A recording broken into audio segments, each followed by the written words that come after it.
бо гузашти 6 соат аз сар задани сӯхтор дар ин бозор алангаи оташ ҳанӯз намудор аст. сӯхтор асосан ба мағозаҳои ин гӯшаи бозор зиён расонидааст. равои мошинҳои сӯхторхомӯшкунӣ зуд дида мешавад.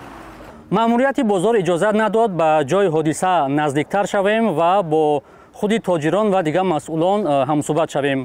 ҳарчанд масъулини бозор гуфтанд ки дар ин ҷо ҳудуди 2-3 мағоза ба коми оташ рафтааст, аммо тоҷирон дар суҳбатҳои бидуни сабт ба радиои Озодӣ гуфтанд ки ҳудуди 8 то 10 мағоза аз ин ҳодиса зарар дидааст.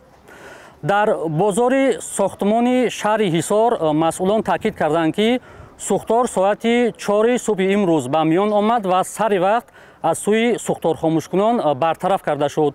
Аммо шоҳидон чизи дигар мегӯянд. Е вақти мо омадем соатҳои 7:30 буда.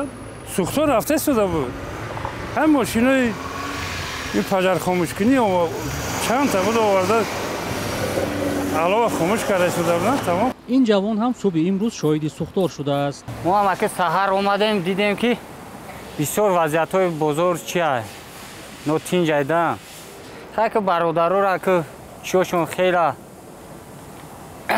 расхочон сӯхта ки ҳай худованд сабришон бута. ҳоле ака чиз удалит бикус спориш генерала дарҷа о айфуза гол мумкин нест. кормандони идораи сӯхторхомӯшкунӣ ва масъулони бозор дар баробари он ки мавзӯъро шарҳ надоданд, барои хабарнигорон монеа эҷод карданд, то бо тоҷирон ҳамсӯҳбат нашаванд. бозори масъулаи сохтмонии Ҳисор дар 25 километри шаҳри Душанбе ҷойгир буда, ҳудуди он бештар аз 10 гектарро ташкил дода, ба иттилои масъулинаш беш аз 70 соҳибкор дар ин ҷо кор мекунанд.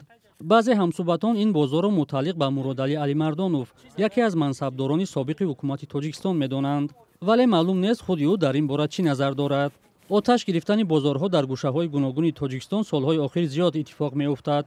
мақомот дар чанд ҳолат гуфтанд ки риоя накардани қоидаҳои бехатарӣ сабаби оташ гирифтани бозорҳо шудааст. аммо дар ҳама ҳолат ҷуброни зиёни расида ба соҳибкорон ва барқарор кардани тиҷорати онҳо аз масъалаҳои баҳсбарангез мондааст. тоҷирон дар баъзе маврид ҳолатҳои барқасдона оташ задани бозорҳоро аз эҳтимол дур намедонанд.